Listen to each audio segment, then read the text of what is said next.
présidentielle Mwamba, Son Excellence, Monsieur le Président de la République, a signé en date du 31 décembre 2024 une ordonnance portant mesures des grâces collectives. Dans cette ordonnance, il importe d'indiquer les 3 mesures qui ont été prises. La première, c'est la remise de peine. En tout cas pour des compatriotes qui ont été condamnés à moins de 5 ans de servitude pénale. 2, c'est la réduction de peine de 5 ans, en tout cas pour les peines restant encore à courir. Et enfin, c'est la commutation de peine. Et de toutes ces mesures, nous sommes en train de travailler. Il y a l'article 5 qui donne les exceptions à toutes ces mesures. Qui ne peut pas bénéficier de ces mesures? C'est entre autres les cas des viols, des violences sexuelles, des détournements de deniers publics, atteinte à la sûreté de l'État et bien d'autres, enfin, blanchiment de capitaux, etc. Maintenant, le ministre de la Justice, qui a été chargé par le magistrat suprême pour exécuter cette ordonnance, s'est immédiatement mis à travailler sur la problématique, sur l'exécution de cette ordonnance. Parce que ça s'exécute automatiquement. La décision du magistrat suprême s'exécute. Nous n'allons pas attendre. Nous avons mis en place une commission nationale, que j'ai signé cet arrêté aujourd'hui. Et nous avons mis en place des commissions provinciales pour travailler au niveau de province. Et le délai maximum pour libérer les éligibles à la grâce présidentielle est de 3 semaines. Et donc, d'ici au plus tard la fin de cette semaine, nous allons déployer des équipes mixtes au niveau de toutes les provinces pour pouvoir s'assurer de ceux qui sont réellement éligibles et ceux qui ne sont pas. Et surtout, veiller qu'il n'y ait pas monnayage, de la grâce présidentielle ou des libérations. Et tous ceux qui vont se retrouver dans un cas de figure de corruption monnayage seront sévèrement sanctionnés. Et donc, je peux rassurer le peuple congolais que l'ordonnance présidentielle, par nos soins, sera scrupuleusement, promptement exécutée, au plus tard la fin de ce mois de janvier 2025. Voilà, Madame Rachel Kitzer. Accessible pour être en mesure de donner des réponses. C'est comme aujourd'hui, on a contacté mon équipe pour dire il y a une interview. J'ai dit non, je ne suis pas disponible. Et plus tard, on voit la machine à manipulation rwandaise dire que le ministre Muyaya aurait fui un débat. D'abord, sur le principe, je ne peux jamais débattre avec un terroriste pour rien au monde, quelle que soit la nature du média. Et donc, de ce point de vue, on a des lignes rouges. Alors, je vais terminer en disant qu'avant d'être journaliste, vous êtes des Congolais. Pourquoi nous, on parle de front médiatique, justement? Parce que nous savons que c'est aussi par les médias que passe la manipulation, volontairement ou involontairement. C'est pour ça que nous avons toujours une dimension d'échange et des discussions avec les responsables de ces différents médias au-delà des correspondants locaux. Et lorsque nous leur faisons remarquer que le travail n'a pas été professionnel, ils se corrigent, tant mieux. Mais lorsqu'on fait remarquer et on ne voit pas de correction arriver ou d'amendement arriver, on prend des décisions et on les prendra. Parce qu'il est hors des questions qu'il y ait des médias qui sont censés être sans parti pris, contribuent à la propagation ou à la promotion d'une entité terroriste qui est reconnue mondialement et du reste sous sanction. Et donc, le front médiatique dans lequel vous faites partie, c'est aussi ce front qui doit permettre de donner les informations. C'est aussi ce front qui doit permettre de tenir compte de la sensibilité de certaines informations. C'est aussi ce front qui doit toujours se mobiliser derrière nos forces armées, non pas pour en faire l'apologie, mais pour saluer la bravoure de ceux qui défendent la patrie. Le jour où la guerre dans l'Est se terminera, ces jours-là, nous pourrons capter des moyens pour investir dans d'autres secteurs, notamment économiques, et les médias en tireront profit. Parce que cette guerre, il y a un coût quotidien que nous payons. Et aujourd'hui, quand vous regardez la situation générale des médias, elle n'est pas très reluisante. Et il y a un effort à faire que nous ferons à notre niveau. Donc ici, je rappelle, nous sommes en début d'année, nous aurons l'occasion de nous retrouver. C'est pour ça que nous faisons des campagnes d'éveil patriotique pour que nous tous, nous puissions avoir la même lecture. La guerre dans l'Est, ce n'est pas la guerre du président Tshisekedi. C'est la guerre que l'on fait au Congo et ça dure 30 ans.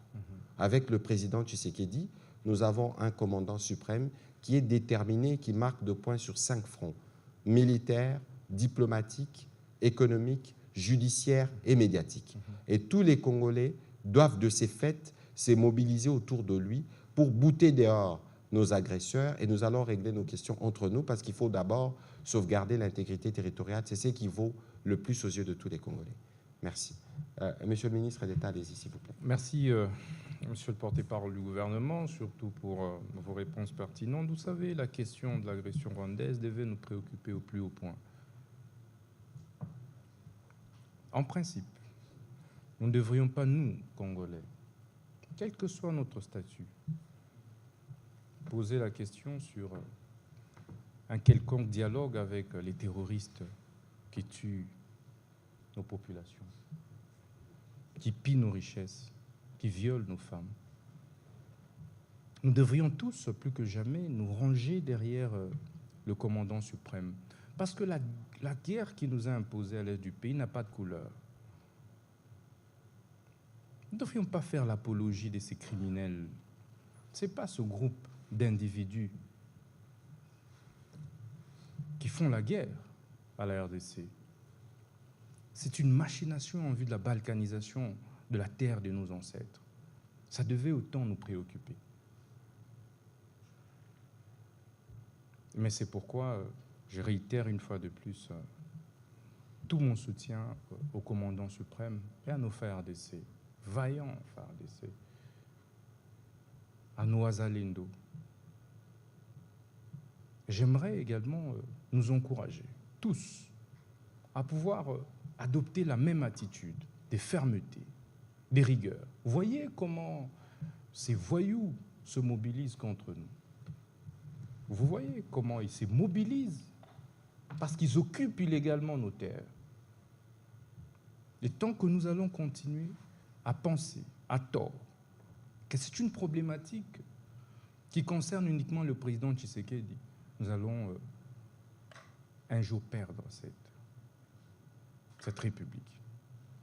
Quel que soit le président qui arrive, avec cet état d'esprit, n'oubliez pas, Mzee Laurent Désiré Kabila a connu ça, Joseph Kabila a connu ça, le président Tshisekedi, ça veut dire que l'enjeu est ailleurs.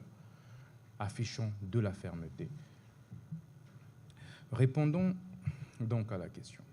Mais c'est pourquoi nous allons faire tout pour renforcer le front judiciaire interne et international. Tous ceux qui sont arrêtés dans ce cadre-là seront jugés, condamnés. Et nous allons nous organiser pour ça. Tous ceux qui sont ici à Kinshasa, qui servent de relais avec ceux qui sont au Rwanda, seront appréhendés, jugés et condamnés. Cela dit, la synchronisation, Madame Rachel, vous parlez de la synchronisation des efforts dans la lutte contre la criminalité urbaine. Évidemment, d'abord, il faudrait savoir qu'il s'agit d'une seule opération. C'est le duo, ou mieux, les trios. Le ministre VPM Intérieur, VPM Défense et Mineta Justice. Mais puisque ça se passe en des phases, la première phase, c'est la phase de la prévention. Et la deuxième phase, au mieux la seconde, est la phase de la répression. Ce qui fait que lorsque la police intervient en tant qu'ordre public, agent d'ordre public, le ministre de la Justice ne peut pas s'afficher. Le ministre de la Justice s'affiche à partir du moment où la police intervient comme police judiciaire. Parce que bras séculier de la justice. C'est là qu'intervient la justice. Et que de ce point de vue, l'intérieur peut ou n'est pas se présenter à une audience foraine. Donc l'opération Ndobo qui est lancée par le gouvernement de la République à travers le ministre de l'Intérieur, le VPM intérieur, ainsi que Zéro Koulouna, qui est porté par le ministère de la Justice, en fait, en réalité, ça constitue une seule phase. Pour preuve, nous avons des réunions et le gouvernement est hiérarchisé. Lorsque ces réunions se tiennent, on les tient au niveau du ministère de l'Intérieur. Et donc, nous harmonisons toutes ces actions pour pouvoir les rendre efficaces. Mais c'est pourquoi, aujourd'hui, il y a diminution sensible de la criminalité urbaine. Ce n'est pas par les efforts de seul Minéta-Justice. Non. C'est par les efforts aussi bien du ministère de l'Intérieur, du ministère de la Justice, du ministère de la Défense, il faut même dire du ministère de la Communication. Vous n'imaginez pas combien c'est dissuasif lorsque ces audiences foraines sont diffusées en direct sur la RTNC, sur la télévision, la chaîne nationale. Et c'est ici l'occasion de remercier mon collègue, ministre de la Communication et Médias, pour sa promptitude et son accompagnement.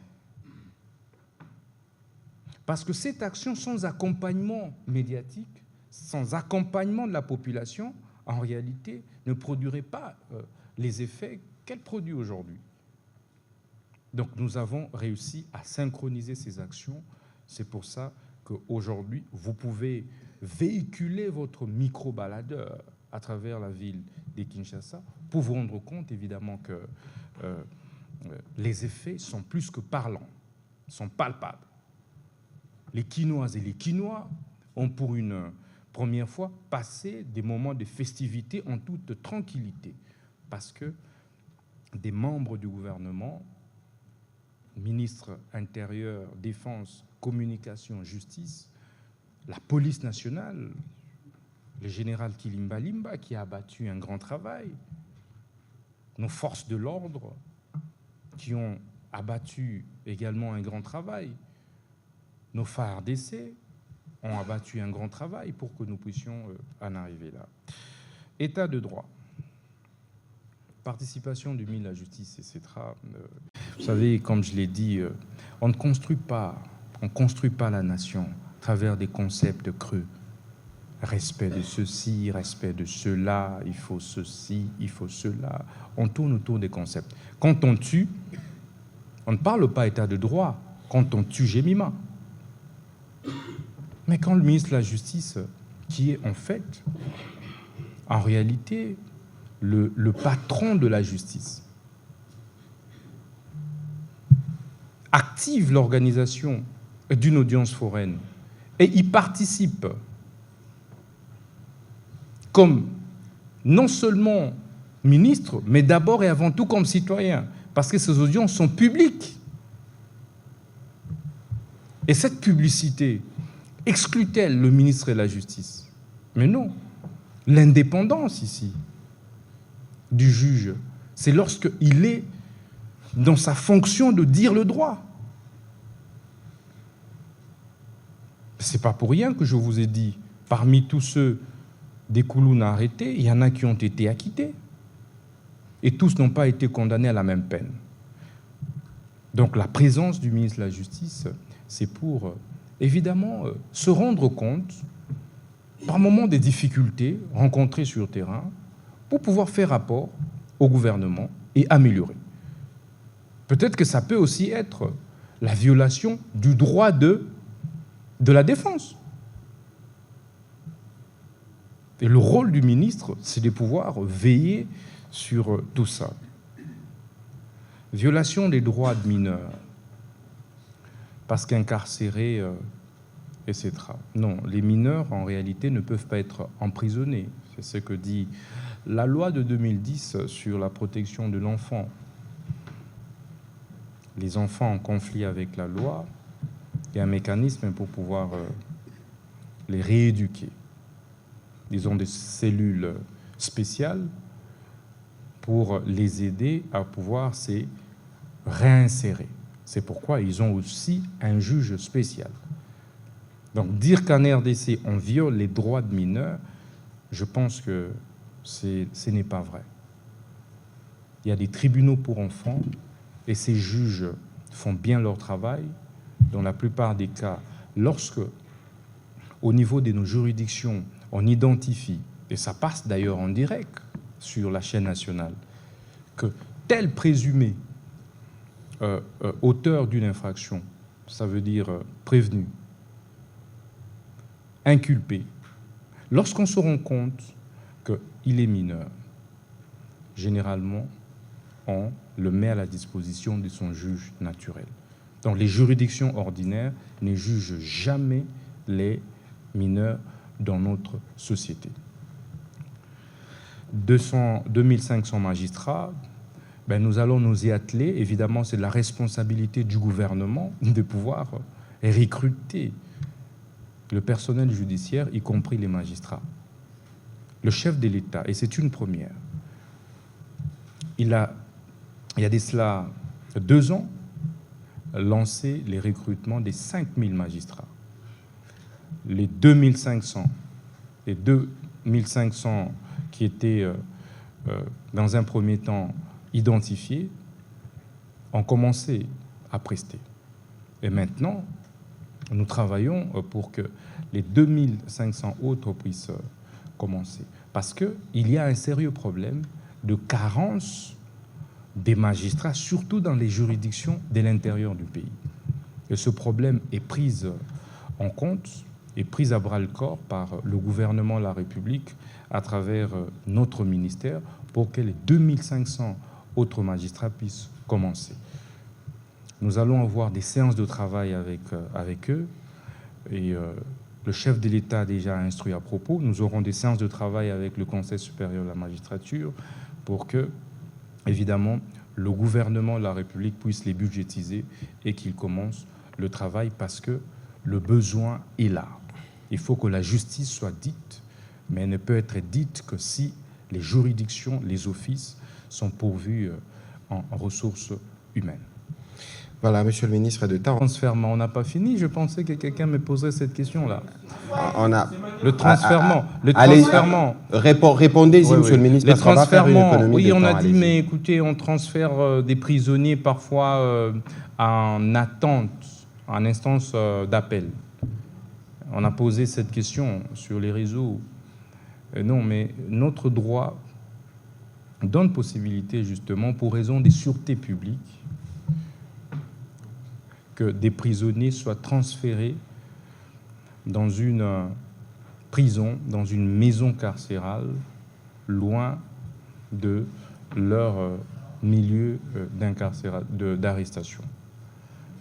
Et que de ce point de vue, le prévenu ou le condamné, dans le cas d'espèce, puisse tout simplement interjeter appel à travers le directeur de la prison et que la juridiction initiale compétente puisse en ce moment-là transférer sa compétence à la juridiction du ressort où le condamné est. C'est-à-dire que concrètement, pour ceux qui sont partis dans la Mongala à Angenga, c'est possible que les juridictions des Lissala soient compétentes. Alors, Monsieur le ministre, il y a une question qui est arrivée justement dans la série. Comment vous traitez les cas des débordements lorsque vous interpellez? Est-ce qu'il n'y a pas eu des cas où c'était des innocents qui ont été pris dans la foulée parce que c'est une opération de masse? Est-ce que vous avez des cas où certaines victimes peuvent être des victimes, entre guillemets, des cas de vol ou d'extorsion pendant les opérations? C'est la question de M. Skarbal. En effet, les procédures se font en toute transparence et dans le respect strict des droits des prévenus. Donc, en tout cas, le droit de la défense est garanti. Et ce qui fait que les juges arrivent toujours à détecter que tel a plutôt été innocemment appréhendé et ordonne la relaxation. Non. Au-delà de la fermeté, au-delà de la nécessité de donner une réponse, parce qu'il y avait beaucoup de plaintes sur le phénomène Koulouna, toutes les procédures judiciaires sont scrupuleusement respectées. En effet, très suivies. Et c'est cela la différence avec les opérations antérieures de lutte contre les banditismes urbains. Parce que rappelez-vous, il y a eu plusieurs opérations avant nous. Mais nous, nous nous assurons, en tout cas, que ce soit les condamnés